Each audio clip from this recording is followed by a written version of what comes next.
Yeah, I think it starts with the initial interaction. So the challenge is you come in and you have a limited amount of time with someone, and how do you then take the time that you have and make it meaningful such that they trust you with their own health and their own bodies.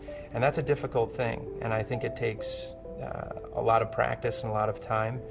And part of it is just understanding that everybody has something unique about them or their condition.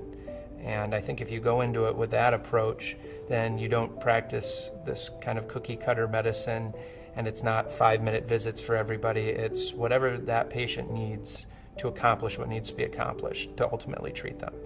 And that's not something that you can really predict, and it's different with everybody. But I think when you approach it that way, it's palpable and people can kind of feel it. And then ultimately that leads to a very different discussion. And I think a much more productive interaction and ultimately more effective care.